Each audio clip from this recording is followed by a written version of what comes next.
afternoon, everybody.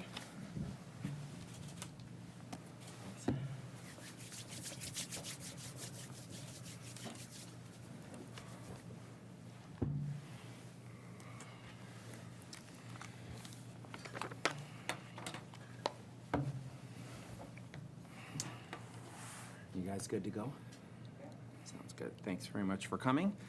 I want to begin by welcoming everybody. It's good to see you in person and those that are watching online. I want to begin, as we always do, by acknowledging we're on Treaty 1 territory in the traditional homeland of the Métis.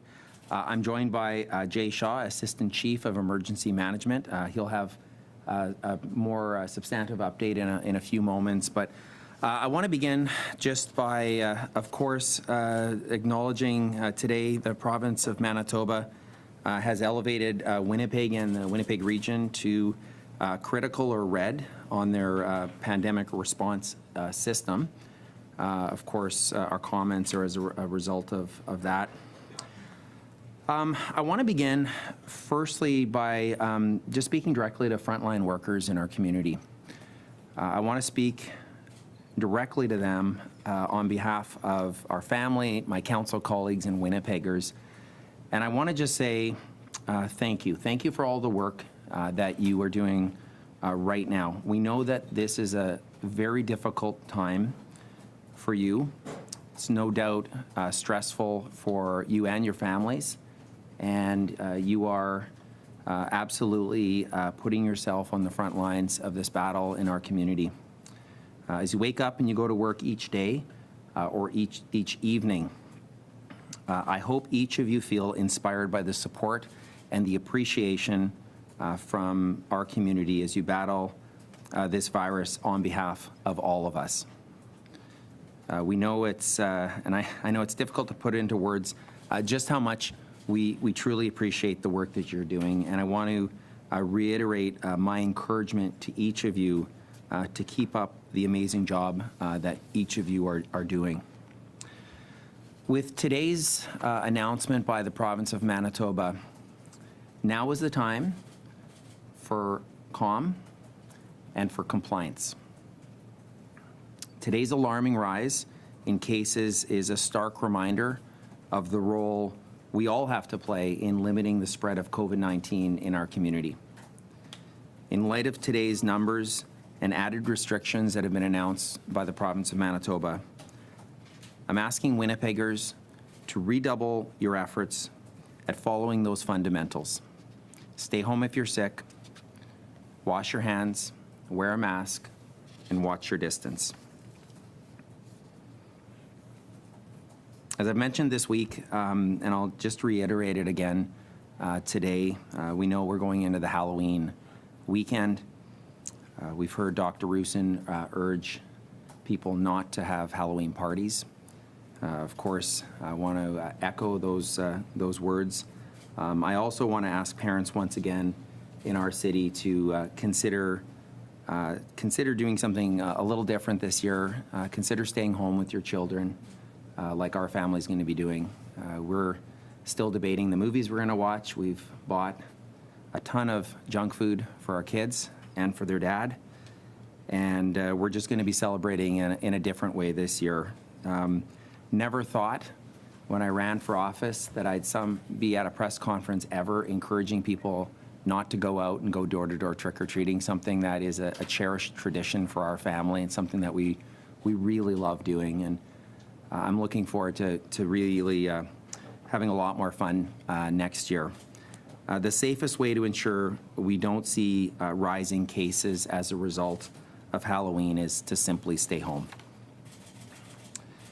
With the announcement of more provincial public health orders and restrictions, I want to appeal to Winnipeggers also this weekend to do your part in supporting local businesses in our community.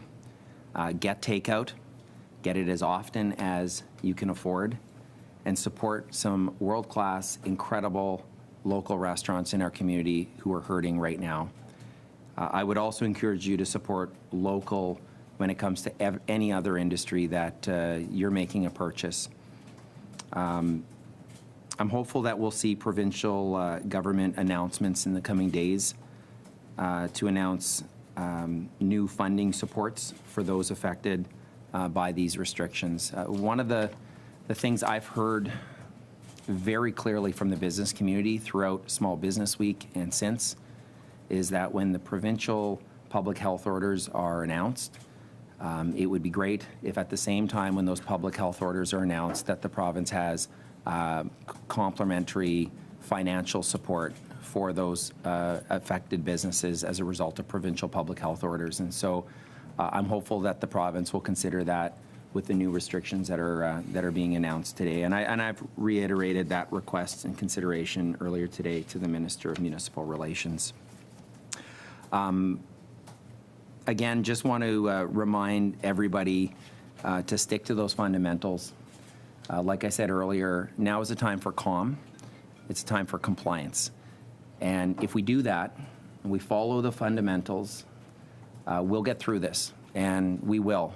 I know people, when they heard the numbers earlier today, were rattled. And again, that's why I'm just urging Winnipeggers, now's the time for calm, it's a time for compliance. We will weather this storm by sticking to those fundamentals. I'll now turn things over to Jay Shaw, and then I'll be available, as will Jay, for your questions. Thank you. Good afternoon.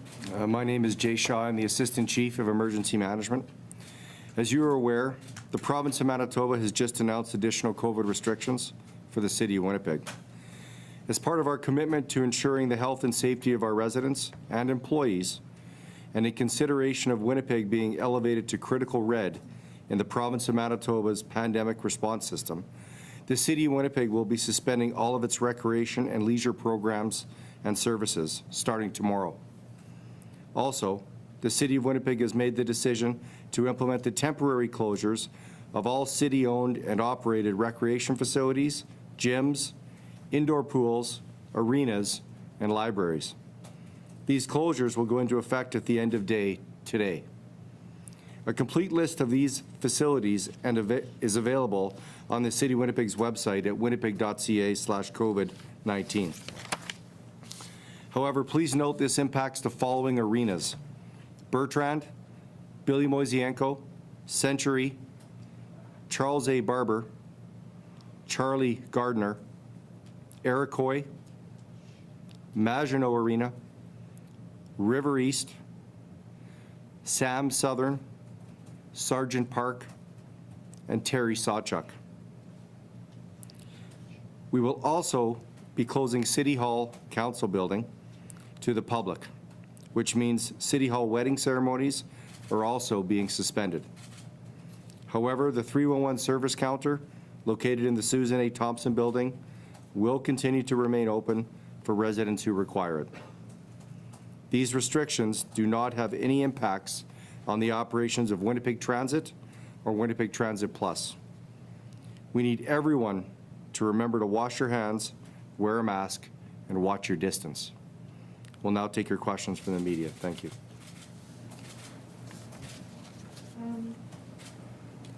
Why close the council building? It didn't seem like the restrictions had something in on that, so I'm just curious. So the decision was made that we wanted to make sure that we were taking our public and our city employees' health and safety as our #1 priority. So it was included in that mix for that reason. The one thing I'll just add to that, Joanne, is that we've also built in the ability now to hold meetings remotely. So for delegations, unlike at the beginning of the pandemic when that wasn't something that we could immediately do, we've now built in the practices where during formal committee and council meetings, Winnipeggers can join us remotely where they have a computer. The other thing is, of course, a lot of the meetings that are taking place right now that councillors and I are having are being done via Teams and Zoom calls. And so we're leveraging those, so we hope and expect that the impact will be minimal. The operations, I'm going to be continuing to come in. We're going to be paring down even my own staff to a bare minimum, and we'll be working virtually for the most part. And the recreation shut down here, so it's all arenas, pools, all of that right away. And is there a reopening date in mind? And the province said this has to take effect for at least 2 weeks, but then they'll reassess. Is that what the city is doing as well? Correct, yeah, we're gonna go for 2 weeks and assess. We'll be in communication with the province, and the hope is that when we can come out of this on the better side, that we can get these facilities open again. Okay. And city fitness centers, I think that's included, you said all gyms, but there was some mention in the provincial rules for they could be 25%, pardon me, capacity. Why go the full closure? Mainly because a lot of our facilities are tied together. So to make sure, again, public safety and the protection of our employees and our residents, the decision was made that to loop all of these closures in together, rather than try and piecemeal subsections based on where we have different recreation and programming. So will this result in any temporary layoffs, or what's going to happen with the employees? No layoffs at this time. Mr. Mayor, is it possible that the financial relief could be back on the table for businesses in Winnipeg, or tax deferrals? Is that a possibility? Well, we're in the midst right now of budget working group deliberations, and so we'll have more to say. I mean, I'll just remind you that we're facing a pretty significant deficit that we need to reconcile in order to bring our budget back into balance. The financial support from the federal government that's been announced recently is going to provide a lot of help. They really are bailing us out right now, and we've been positioned as well as we could have with the 4-year balanced budget, but our loss is primarily relating to transit. We continue to operate a lot of buses that are not at full capacity, and we're doing that to keep the economy moving and to ensure that physical distancing is mitigated on transit. And so we've got a lot of work to do in our budget deliberations as a working group and ultimately as a council to deal with some of the effects of this year's losses that are directly related to COVID, but also to prepare for next year. And we are fully anticipating that we're in this pandemic for many, many months, well into 2021. And so we're positioning for that right now. So our financial means are we're the least able to provide the kinds of direct financial support that businesses need right now from governments. As I've mentioned before, provincial and federal governments cash in when the economy is firing on all cylinders, and there's a corresponding obligation and ability for those other levels of government to provide the support. These are provincial public health orders. Obviously, we look to the provincial government to provide corresponding relief to those industries that are directly affected as a result of their public health orders. And I know there's been some support that's been provided from the province. I've been hearing from businesses, especially those that have been directly affected. Most recently, there were about 15 businesses that were directly affected, and they've been communicating with me and provincial provincial officials that they were expecting when those restrictions were announced that there would be corresponding relief, and I know they're in dialogue with the province, and I've underscored that need to the Minister of Municipal Relations today. I'm hopeful that the province may be able to provide some direct relief to them because, of course, they've got a different jurisdiction and different means than a municipal government does. Mayor Bowman, it's Jonas with City News. The fact that the province, and we had no elected officials come forward today to address businesses, does that say anything to you or concern you about priorities or what's going on? I'll let the provincial officials speak for themselves. I think on days like today, I felt it was important to be accessible to you and to the public who may be watching via the live stream, and to let you know what we're doing from a municipal perspective. And so I can't speak to the availability of officials at other levels of government. Absolutely fair, sir. Just to follow up on that, your communication with the province today, and as we move towards this, how was it? Well, we reached out to the minister. We had heard, I think many of us, even in this room, had heard, dialogue occurring earlier today, certainly online. We reached out to the Minister of Municipal Relations, and I was able to connect with her about 30 minutes before their press conference, and she was able to give me the specifics on which sectors were going to be directly affected. Our officials are also in dialogue. There's ongoing dialogue at the administrative level, which is really important and has, I think, been excellent in recent weeks, which we do appreciate. So we get the information when we get it, and we're there to support Manitoba Health. And I reiterated that today to the Minister of Municipal Relations.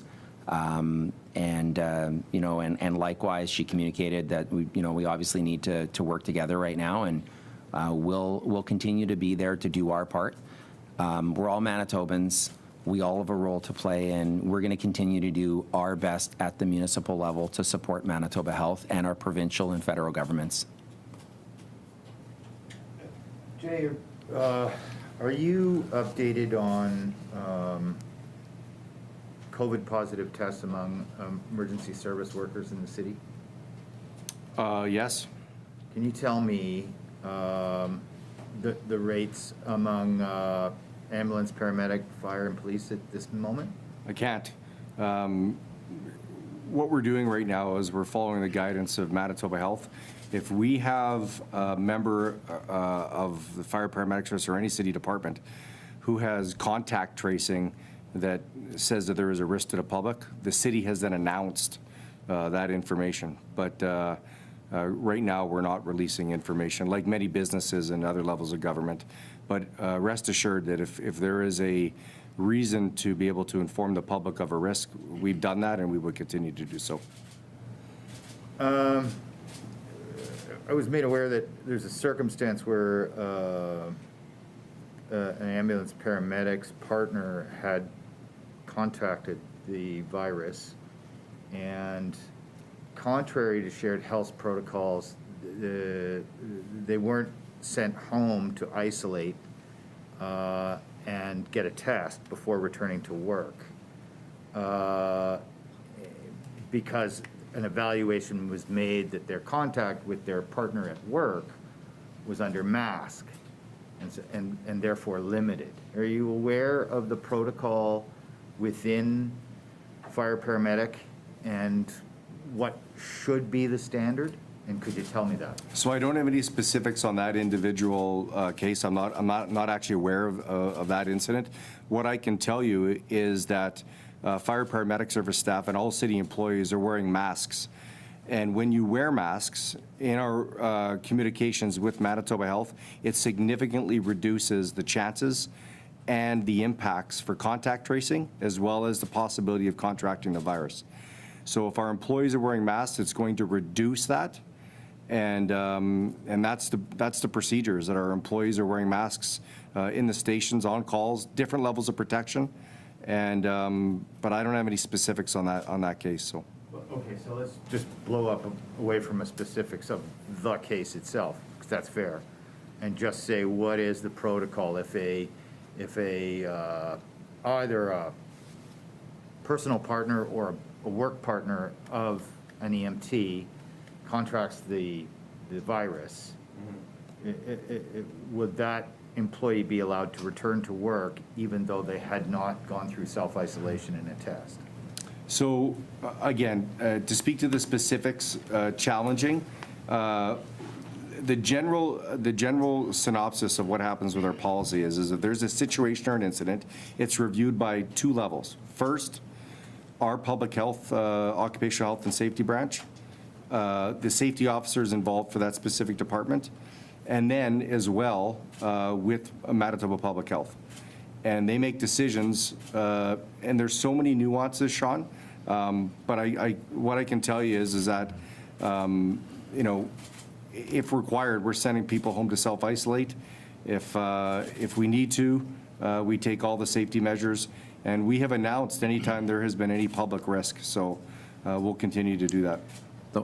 The one thing I'll just add to that, Sean, is, and I've had discussions with Jay about this, about the importance of business continuity. So it's not only important, of course, to our employees, but it's also important that city services are uninterrupted so that they can be there for Winnipeggers right now during the pandemic. I mean, the services that municipalities provide is critical.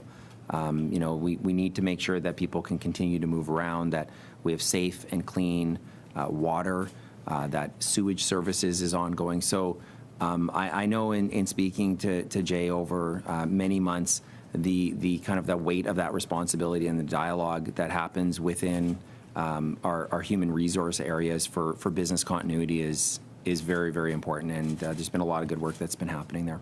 I guess because these people would come into contact with the public, there is a concern on that side. The other concern, I guess in a general sense, for all three services would be the effect of COVID on complement. And can you say if there has been concerns about manpower because of the spread of the virus among police, fire, or ambulance paramedics?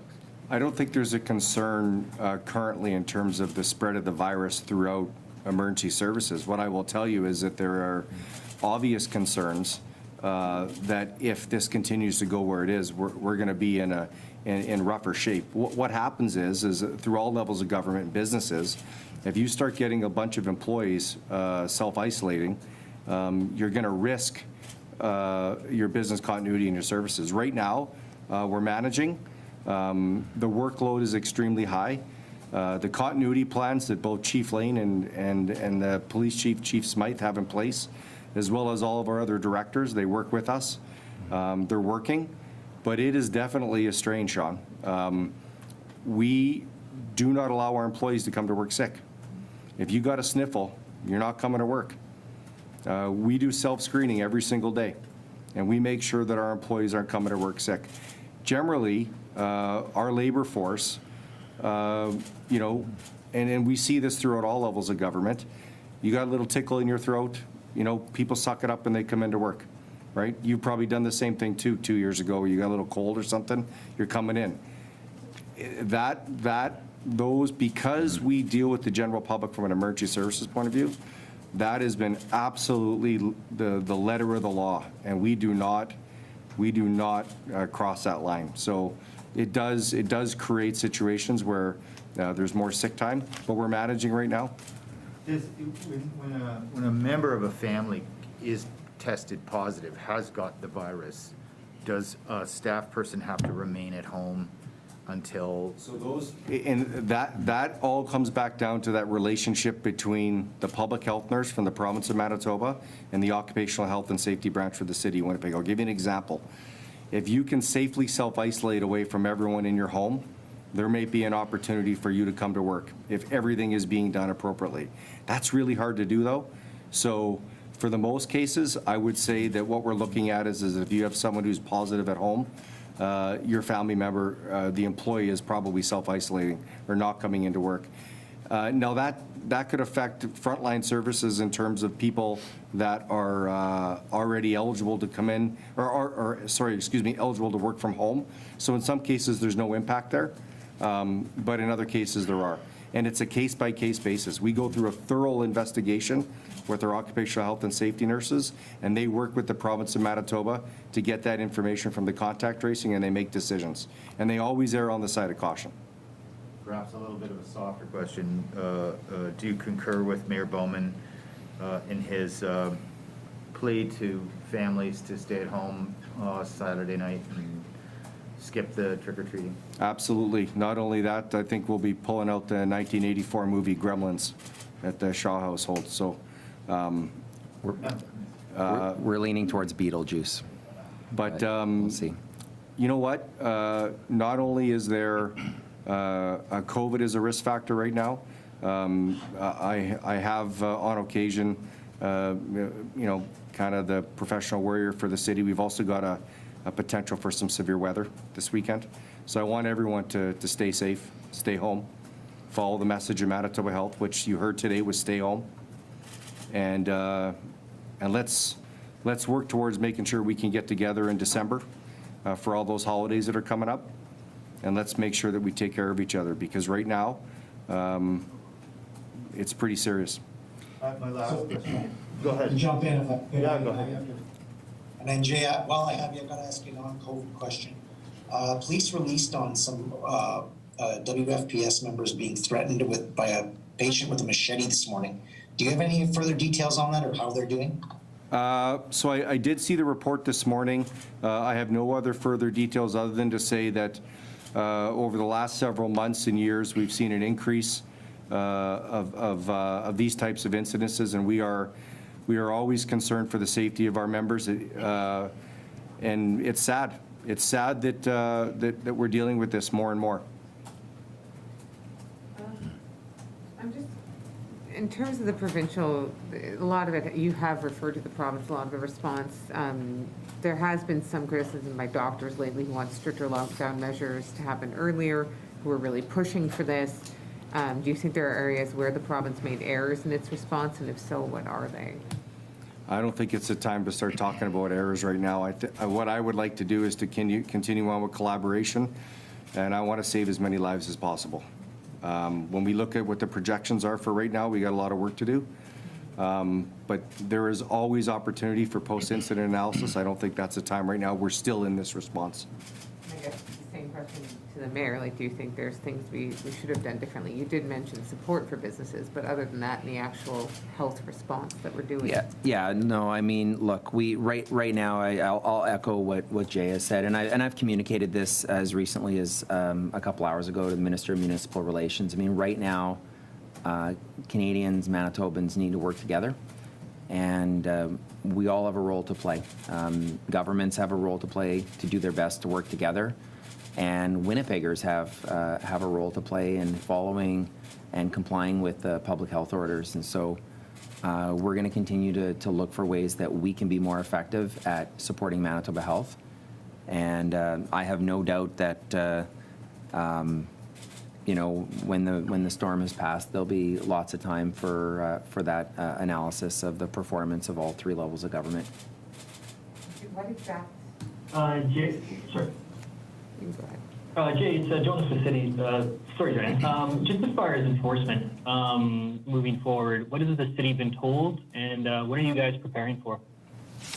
I can maybe take the lead on that. So when the province announced the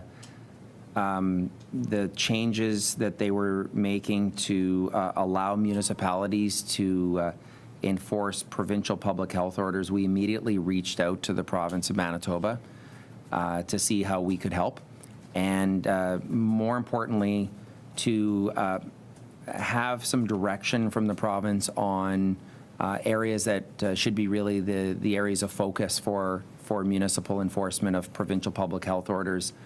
I know there's been ongoing dialogue. You know, there's been no new enforcement measures that have been undertaken as a result of the province's recent announcements yet.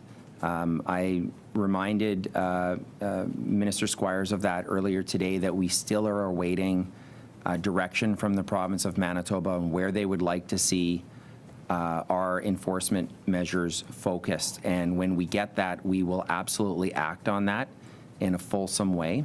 There has been ongoing dialogue since then between our officials to try to get the information that we need to make sure that we're effective. Keep in mind, we have a finite amount of resources and staff that we will look to redeploy to assist the province's efforts.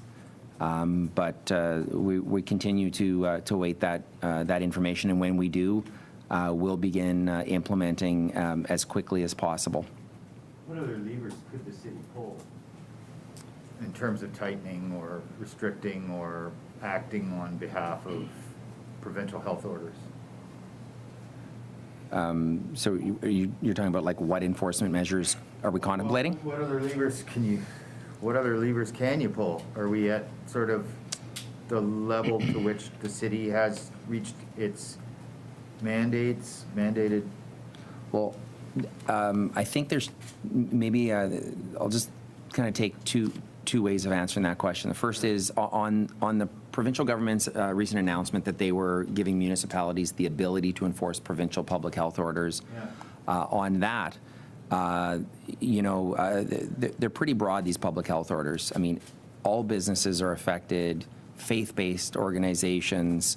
I mean, it really crosses most, if not all, aspects of society. And so what we're trying to do is just get direction from them, and we've had good dialogue, but we're still awaiting that direction on, is there areas of particular focus that we can be effective with the limited resources we have to help enforce provincial public health orders. And so when we get that, we'll do so. On your broader question, kind of the second part, I would say, is there anything more the city of Winnipeg can do?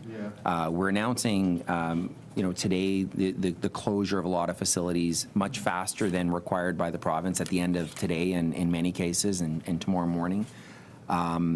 We'll take whatever measures are appropriate going forward, and I wouldn't rule anything out. I mean, of course, we continue to be guided by the dialogue that we're having with Manitoba Health to see what measures we can implement, and we're responding and we're acting in real time as needed. I must say that in observing this, if we're into a moment where the numbers are climbing and there are problems with compliance for what was in effect in the past, there have been very few examples of stringent enforcement of whatever rules do exist. I mean, are we not now, with multi-hundreds of cases, in a moment where examples are made? Yeah. Do you know what I'm saying, Jay? Yeah, so I think what I heard today from the province was that they're going to take a stronger approach instead of having warnings and look to fines. They have doubled the fines, I think, is what the numbers are. And as soon as we get more details from the province in terms of what specific areas they think the city can help out in, the mayor and myself, we want to help. So that's kind of where we're at right now.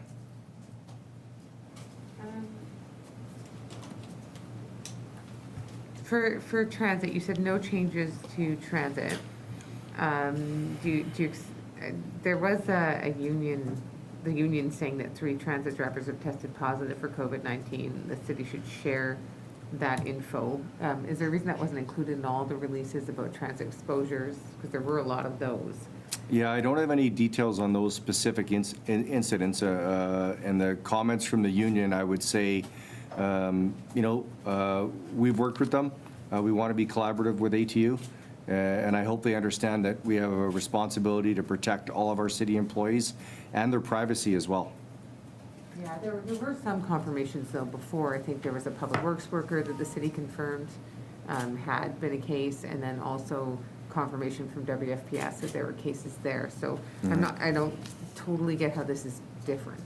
Okay, I haven't read the letter or memo yet from ATU, but once I get a better understanding, I can maybe provide more clarity. Is there any changes on buses? I know the union also wants some added safety measures, including extending driver safety shields, handing out free masks, free hand sanitizer. Any of that planned? So already we have masks available at many transit kiosks. We have masks available at many locations. We're going to figure out a way to keep getting those masks out to the public through our transit inspectors and other means. But what I can tell you is that by and large, what we're seeing is about a 97% compliance rate of people wearing masks on buses, including the drivers. My anecdotal drive-bys see the drivers with their shields fully engaged and closed, masks on, and providing excellent service. So at this point right now, like I said, I haven't read the letter from ATU in terms of other requests that they're making, but I'll work with the Director of Transit and our emergency management teams to see if there's anything else we can do. The ATU union has been collaborative, and I want to continue to support them to go through their proper chains of command and work with their transit management teams And we want to make sure it's safe for bus drivers to continue to do the great work that they're doing, because they're helping move the economy. Just to be clear, Mr. Mayor, you were invited to a meeting this morning with the minister and the other mayors from around the capital region. Is that not correct? No. If you're there, there is a planned discussion with provincial officials tomorrow for Winnipeg, I think on the same topic. So I think there was, if that's what you're referring to. My understanding that there was an invitation that was sent out to the region mayors and CAOs for a briefing this morning. And, this morning we reached out to the Minister of Municipal Relations. We did connect at about noon, and she was able to give me the details. I know there's discussions with our officials on different topics. I believe one is planned for tomorrow, so it may be there's no issues there from my perspective. far be it me being the go-between between two levels of government, so Yeah, we'll leave it at that. sure. Keel's gone, so I guess we're all okay. You guys are good? Yeah. Okay. Thanks for the work you're doing. Have a great weekend. Stay healthy and happy Halloween, everybody. Thanks. Beetlejuice and Gremlins? Well, we haven't landed on that one, to be honest. You got a 12-year-old in the house. I mean, I do. He's pushing for The Shining. I'm not sure I can watch that movie again. It freaked me out the first time, so when I was younger. I So. like Gremlins. how old are your kids? Yeah. My youngest is 15. They're not even going to be in the room. Oh, maybe. It'll be you and your Yeah. gal. Yeah.